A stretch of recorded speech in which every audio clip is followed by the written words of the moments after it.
this was our radio shack. It was one of the few spaces on this ship that had air conditioning. The rest of the ship was basically no air conditioning. But we had this equipment here I'm not familiar with. Maybe the Turks put it on here. But we had basically this type of a receiver, an R390 receiver. We had right where you're standing, there was two of them. This wasn't here. There was a receiver here, and this was a desk here. And where we would, if we had to use code, with these receivers and this, and there was a transmitter here, an SR14. Big old tube. That's why we needed air conditioning, because today's stuff is all microchips. Back in our day, it was big tubes, and they got hot. So, and operating in the South Pacific off the coast, say Vietnam or wherever we were, the temperatures down there, you know, are just like here in Louisiana. You're almost looking at the same thing. Humidity, heat. And then this was our workspace here. We would do a 8-hour shift in here, 3 men.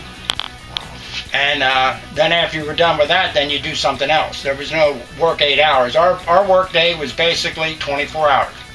If you caught a 5-hour nap or a 3-hour nap in between, because if you weren't working in here, you were working on what you needed to keep this running, like that big 35-foot whip out there. There's a big whip antenna. Right. And trust me, the chief loved that thing to be chipped and repainted. I must have chipped and painted that thing 10 times. I own that. And then we had a big 35-foot whip on the forward gun mount we had to take care of, with all the wire antennas on the mast. I used to climb out them yard arms at sea. And I thought I was about, well, a little older than you, but that's a trip when you're a kid. Out there going like this, out in that yard arm with a brush, cleaning the porcelain insulators, because salt would get on them and it would screw up your transmission. And back in there, you had your teletypes, where messages would come in and go on teletype, just like this old thing here, right here. And you would type your message on here, and it would come out on a tape. Oh. Well, like you see in the old days in the movies where the ticker tape, that's right. It would come out on this. And the reason you did that, because the Russians would jam you. They had trawlers, and they would constantly be jamming you. And if you tried to send a live message, you might get like 2 words and then jam. It wouldn't. But if you put it on this tape, and you got a clear signal, you'd have your headset in here, and you'd look for that clear signal. Because you had to send this message. Basically what you do is you would send the message to Japan or the Philippines, and then they would relay it back to Nam, or whatever the situation might be at the moment. A headset like this? Right. No, where's that old thing out I had on a minute ago? Here, this. Okay. Right here. This thing here. Wow. There you go. There you go. Put that on your ears for about 8 hours. And then pretty heavy. Then what you would do is when you found that clear signal that they might not have found you on yet, yes, then you press a button and that tape runs real quick. Bing, it's gone. It's done. So then hopefully you pray that you get it. Then what they would do is it's pretty instantaneous, like it is today. You know, within a matter of hopefully within 30 seconds, a bell would ring here, and that meant they got it. Oh wow! If the bell rang, you knew they got it. If the bell didn't ring, you'd have to do it again, do it again, do it again. We had a desk here, and we had an old boy. I call him old boy, Pop Bryant. He was 27. I'm 19, so he was old. He was in my section, and his job was all the messages would come in on these teletypes too. And you get hundreds and hundreds of them a night. Some of them pertain to you, or what a functioning of this ship, or the group. There could be 2 or 3 destroyers working together in coordination. So his job was to you go over them. And you'd be surprised how fast you can get. It might list 50 ships. And you just go, if something pertains to you, you put that aside. Then you have to mark that, who that pertains to. Is it the executive officer, the captain, engineering, weapons? And then you have a runner. The third guy's your runner. He takes the messages on a board and he runs all over the ship. When I was a runner, when I first got here, every radioman starts out as a runner. And you search the ship, and these guys had places to hide that you wouldn't believe. I mean, you think you went to every nook and cranny I looked for the good story. I was looking for we had an XO. His name was Cease, Commander Cease. One of the best fellows I've ever met in my entire life, and I've never forgotten him. I had a message for him one time. I ran around this whole ship, up, down, in and out, every compartment I could think of. No Cease. And I'm getting pissed. Finally, I said, I'm going to double back to his stateroom.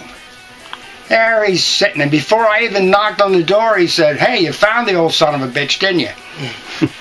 I said, where you been hiding at? And he just laughed. He says, give it here. And he looked at it, marked his initials, and they give it back to you. They all have to initial it.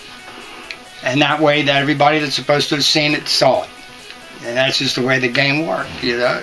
Sometimes they hide from you, and it's like hide and seek. It's a game, too. But, you know, that's just part of being, you know, it's part of life on a ship. This was an encryption room. The only people that could go in there was the chief and like an operations officer or the communications officer. But the rest of us weren't allowed in there. All right. That's where they kept all the encryption codes. And there was an encryption machine out here. I did, you know, don't get me wrong, I looked in when the chief would go in. Mm-hmm. There was a machine here. And I don't know how to work, I don't know. But the messages would come in character groups of, I think it was 5 character groups.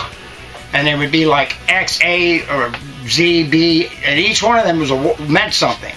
And they would run it through this machine, and it would come out in language. And then that was something very, very important that only certain people were supposed to see. So then the chief would take that probably to the captain, most likely the captain first. And then the captain would pass it down to the, you know, maybe the operations officer, or whoever then needed to see it. But we as enlisted men, we weren't really privy to that.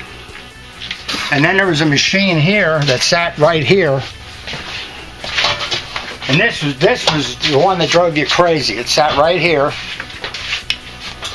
And it had, I'm trying to remember how many cords. It had a lot, maybe 30, 40. But there was a set of numbers up here and a set of numbers here. And every night at midnight, every night there was a clock right here. And it would, a big clock with ticky handle. And when that thing hit midnight, this thing would start flashing. You had 60 seconds to get the book out with all the numbers and recode it. In other words, it might say 1 to 28, 6 to whatever. It was all, and then you had to do that in a minute. And then when that minute clock hit that minute after midnight, you'd press the button. And then hopefully it was in sync, because if it wasn't, you had no communications in here. Nothing would come or go. And if you put one in the wrong hole, then you have to wait till it got to I forget what the exact time, you have to wait and then to start all over again. So that was one of the headache jobs, because you didn't want to miss the first time. If you made it the first, I think in my career I missed once or twice, but I was pretty good at it. But that was just one of the things in here that you had to remember. And if you were daydreaming in that clock and you forgot, then you were really in trouble. Because after the first sync, it got harder to hit the sync, to sink it in. And that was just part of the deal. And being a radioman was nice because you get to know all the officers. So then it makes life easier in a sense, because you're not in awe of them, or you're not afraid, you know, you don't have tendencies to shy from them. You know the guys with nasty attitudes, you know the guys with good attitudes. You know, it's just part of ship life. I always felt bad for the boatswain mates. Those are the poor guys that had to really do the hard work of keeping the ship clean and painting, and, you know, I mean, they had actual physically hard jobs, you know, whereas our jobs sort of were technical in a sense. So, but we had our responsibilities too, like I say. Like, we were in a storm one time. We had a 35-foot whip antenna on the forward gun mount, and it started breaking loose. How big were the waves? Oh, I know they were coming. They were hitting the bridge. Wow. And the chief walks in, and I happen to be sitting here. He says, Smitty, you... And luckily the second class, Braun, he volunteered. I wasn't much of a... I didn't really volunteer. He says, you boys are going out there and tie that whip down. I said, oh, wait a minute, Chief. I said, hey, listen. I said, man, them waves are busting up over top of that thing, man. I said, what? I said, we got another one over here. Nope, you're going out and you're going to tie that thing down. I said, my God, Chief, I'm not climbing up top of that gun mount. I do way up. With them waves coming in here, busting, I'm climbing. Me, Braun, and I think Dale Common, another radio. We tied ourselves together, went out on the deck, tied off, made our way up. Braun, we tied off at the bottom of the gun mount. He climbed the ladder, went up there, and tied that thing down to the... I still don't know how we did it. And then got back in here. Wow. But, I mean, yeah, you have things to do. Some of this day, I think, man, you must have been stupid to do this. But you don't have a choice. If he tells you to do it, you got to do it. But to me, at the time, being an 18-year-old, 19-year-old, I'm thinking, I'm risking my life for an antenna? You know, the antenna, me? I was more worried about getting, like, knocked down from the waves and getting hitting my head on... It's all steel. You know, if you fall off, if Braun would have fell off that mount, that's what, 12-foot drop? But that's just part of Navy life, you know.